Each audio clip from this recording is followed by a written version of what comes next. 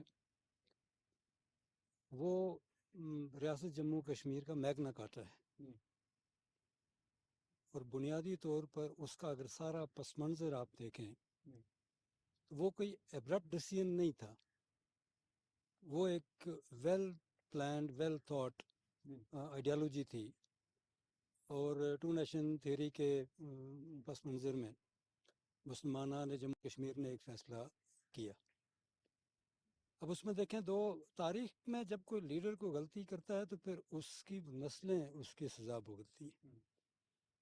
دو لوگ جیسے میڈم نے فرمایا اس وقت مین سٹریم میں تھے، شیخ عبداللہ تھے اور غازی ملت سردار ابراہیم خان تھے. حالانکہ ایج میں بہت بڑا فرق تھا، میچورٹی کے لحاظ سے، ایج کے لحاظ سے شیخ عبداللہ بہت ان سے سینئر تھے. تو سردار صاحب نے جب یہ فیصلہ کیا تو دو پیرلل ڈیسیژن سامنے آئے. ایک جو شیخ عبداللہ نے کیا اور اس نے جو فیصلہ کیا اس وقت دیکھا نا ڈوگرا تو گیونگ اینڈ کے اوپر تھا نا، مہاراجا گیونگ اینڈ کے اوپر تھا. اس کے ساتھ کھڑا ہونا کا مطلب ہے کہ آپ کسی نظریے کے نہیں، آپ کسی بینیفٹ کے لیے کھڑے ہو رہے ہیں.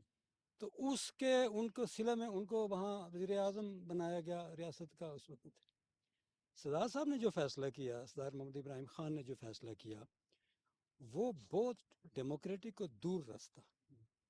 ان کو کوئی بینیفٹ نہیں تھا اس کے پیچھے.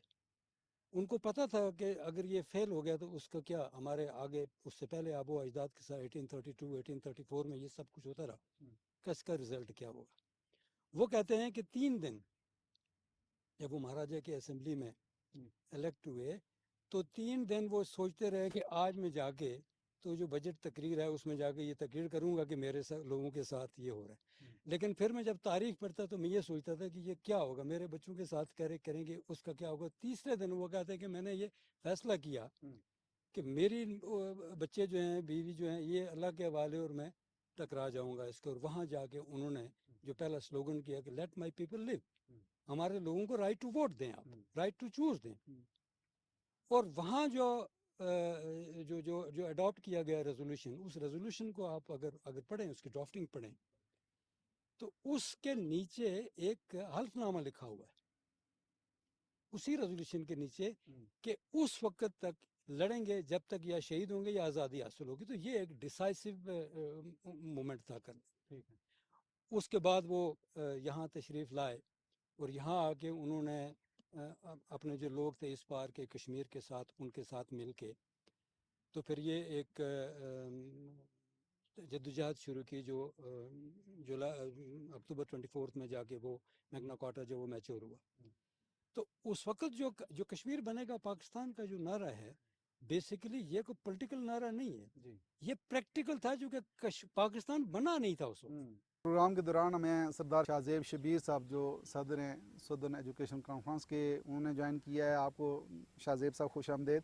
اور بلال، آپ کی طرف میں بڑھوں گا کہ آپ کیا کہیں گے اس تاریخی قرارداد کے حوالے سے، اور یہ جو محبت اور عقیدت کا رشتہ ہے کشمیری اور پاکستانی عوام کے درمیان، اس رشتے کے حوالے سے، اس کی مضبوطی کے حوالے سے کیا آپ سمجھتے ہیں کہ کتنا اب ریوائول کی ضرورت ہے؟ یہ ہماری جو اس وقت کی قیادت تھی، سردار محمد ابراہیم خان جو فاؤنڈنگ فادر تھے، انہوں نے یہ دیکھا، انہوں نے یہ فورسی کیا کہ ہمارا جو مستقبل ہے اس ریاست کے ساتھ جغرافیائی طور پر، سیاسی طور پر، نظریاتی طور پر، مذہبی طور پر، ہر لحاظ سے ہماری قوم پاکستان کے ساتھ الحاق اس کا ہونا چاہیے. تو آج جب کہ 70 سالوں بعد جب مارکہ حق ہوتا ہے اور پاکستان دنیا میں اس پوزیشن پہ پہنچا ہے کہ اس کی ہاں میں ہاں اور اس کی نہ میں نہ ہے، اور یہ دنیا کی جو سپر پاورز ہیں ان کے درمیان اور بڑی طاقتوں کے درمیان صلح کرا رہا ہے، تو ہم سمجھتے ہیں کہ آج کے لمحات بھی سردار ابراہیم خان صاحب کے اس فیصلے کو، مسلم کانفرنس کی دیگر قیادت چودھری حمید اللہ خان کی یہ صدارت میں یہ اجلاس تھا، سردار ابراہیم صاحب کے گھر پہ تھا،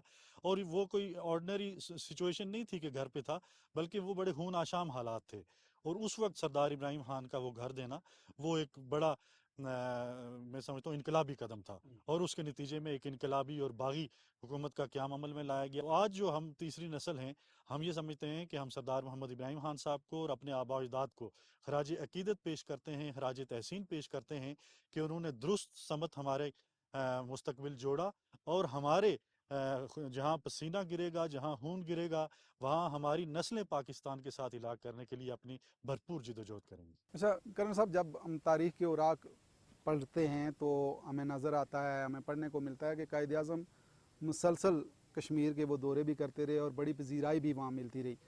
اس حوالے سے آپ کیا کہیں گے کہ جو کشمیری لیڈرشپ تھی، کشمیری عوام تھی، بھرپور استقبال بھی اس وقت قائد اعظم محمد علی جناح کا وہ کرتے تھے، تو یہ پھر اس کا مطلب ہے کہ رشتہ تو بہت پرانا ہے، اور پاکستان بننے سے پہلے جو کشمیریوں کا جھکاؤ تھا وہ اسی طرف تھا کہ ہم نے پاکستان بنے گا تو اسی طرف جائیں گے. اس کے پیچھے بھی کافی پس منظر ہے، کافی ہسٹری ہے. کشمیر کی پہلی سٹرگل 1920s میں شروع ہو گئی تھی. 1930 میں جس وقت پنچ کا واقعہ ہوا، 22 شہداء ہوئے، تو اس کے بعد لارڈ گلینسی آیا، اس نے اس کی انکوائری کی اور کشمیریوں کو کوئی رائٹس وغیرہ ملے. مسلم کانفرنس بھی بن گئی اور نیشنل کانفرنس بھی بن گئی. یہ سٹرگل چلتی رہی وہاں یہ فیصلہ ہوا تھا کہ کیونکہ 1941 کے سینسس کے مطابق 3.2 ملین پیپل جو تھے وہ مسلمان تھے اور باقی ادرس تھے. تو مسلمانوں کا ایک حقوق تھا کشمیر کے اندر، کشمیر کی اسٹیٹ کے اندر، لیکن ان کو یہ رائٹس نہیں مل رہے تھے.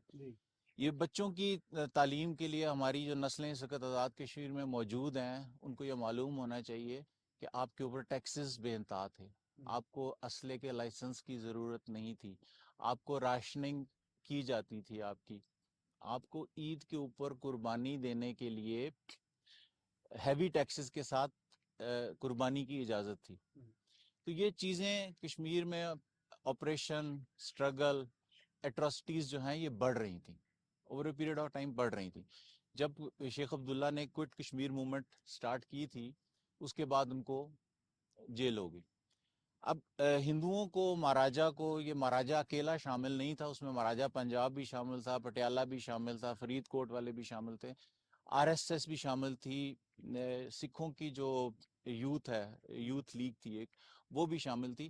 تو جس وقت 1946 کے اندر جیلم، راول پنڈی اور ہزارہ میں رائٹ شروع ہوئے تھے تو جتنے بھی ہندو وہاں سے نکلے تھے ان کو وہ کشمیر میں سیٹل کر رہے تھے، کشمیر میں سیٹل کر رہے تھے. اور یہ چیز سامنے آ رہی تھی کہ وہ اپنے ٹرینڈ جتھے جو کہ مظفر آباد میں بھی گئے تھے اور جموں میں، کشمیر میں اس کو انڈکٹ کر کے اس چیز کے اوپر تھے کہ مسلمانوں کی قتل و غارت کر کے ہم مسلمانوں کے رائٹس کو سلب کر کے اور ہم اس کے اوپر کسی طریقے سے قبضہ کر لیں. تو یہ جو 19 جولائی کا دن ہے یہ آزادی کشمیر کی بنیاد تھی اور وہی آج تک جدوجہد ہماری جاری ہے. شاہ زیب صاحب، ہم 19 جولائی 1947 کے اس تاریخی دن کے حوالے سے بات کر رہے ہیں. کیا کہیں گے کہ تاریخی دن تو تھا لیکن مشکل ترین دن تھا کہ جب ڈوگرا فوج ہماری کشمیری قیادت کا پیچھا کر رہی تھی اور اس دوران یہ قرارداد پاس ہونا کہ ہم پاکستان بنے گا تو پاکستان کے ساتھ جائیں گے. اس تاریخی پس منظر پہ اور اس کے ساتھ ساتھ آج جس تاریخ کے دورائے پہ ہم کھڑے ہیں، کتنا ریوائول ضروری ہے کہ ہم اپنی نسلوں کو یہ بتا سکیں کہ ہمارے بڑوں نے جو فیصلہ کیا تھا اور جو عقیدت آج تک چلتی رہی ہے پاکستان کے ساتھ وہ قائم رہنی چاہیے، اسی میں ہماری بقا ہے. ایک سینٹنس ہے to be on the right side of the history. اور اس ٹائم جو ہماری لیڈرشپ تھی اسپیشلی سردار محمد ابراہیم خان صاحب، ایک مشکل ڈیسیجن اس ٹائم کا جو کہ against the current of the water تھا. قوم کی، اپنے ملک کی سمت درست کر دی. اور وہ سمت درست کرنا اس ٹائم جتنا امپورٹنٹ تھا، آج ہم 78 سالوں کے بعد اگر دیکھیں تو اتنا ہی آج اس کی امپورٹنس ہے کہ ہم اپنی دوبارہ سمت درست کریں. ہمارا اخلاقی روایات، ہماری ثقافتی روایات اور جس کی بیس پہ یہ ساری بات اس ٹائم پارٹیشن کی ہوئی تھی کہ جو میجورٹی مسلم علاقے ہیں ان کو اسیڈ ہونا ہے پاکستان کے ساتھ، اس کو بھی بیس بناتے ہوئے ایک رائٹ ڈیسیجن لیا گیا. اور آج بھی وہ ڈیسیجن رائٹ اس لیے ہے کہ ہمارے لیے ہر طرح سے، جس طرح ایک بڑا بھائی ہوتا ہے اور اس نے ایک چھوٹے بھائی کو بڑے لاڈ اور پیار سے رکھا ہوتا ہے، اسی طرح پاکستان نے ماشاءاللہ ہمیں ان 78 سالوں میں رکھا. اور آج ہماری جو یوتھ ہے اس کو سب سے پہلے یہ بتانے کی ضرورت ہے اور پورے پاکستان کو یہ پتہ ہونا چاہیے کہ we are the first Pakistanis, کیونکہ ہم 19 جولائی 1947 کے پاکستانیز ہیں. ایک اور جو بات، اگر پرنسلی اسٹیٹس کی بات کی جائے تو پرنسلی اسٹیٹ جو پہلی اسیڈ ہوئی پاکستان کے ساتھ، وہ پاکستان کے ساتھ اسیڈ ہوتی ہے 5 اکتوبر 1947 کو، جو کہ پرنسلی اسٹیٹ آف بہاولپور تھی. 7 کو وہ آفیشلی ہمیں جوائن کرتی ہے. میرا آپ سے وعدہ ہے کہ ایکچوئل جو پہلی پرنسلی اسٹیٹ انشاءاللہ اس تعالی پاکستان کے ساتھ جس کا الحاق مانا جائے گا وہ آفٹر پلیبسائٹ آزاد جموں اینڈ کشمیر ہوگی، جب ہم اکٹھے ہو جائیں گے. تو یہ ہمارا ایک ادھار ہے ہسٹری کے اوپر جو انشاءاللہ تعالی جب اللہ نے ہمیں موقع دیا. اور یہ اسٹرگل ہماری 78 سال کی ہے. سردار خالد ابراہیم صاحب ایک بڑی پیاری بات کیا کرتے تھے، وہ کہا کرتے تھے کہ آئرلینڈ کی اسٹرگل جو ہے وہ 400 سال کی ہے. تو we are in the infant stage of our struggle. تو ہم نے اپنے بچوں کو، پاکستانی بچوں کو، اپنی لیڈرشپ کو اور پاکستانی لیڈرشپ کو یہ بتانا ہے کہ یہ سفر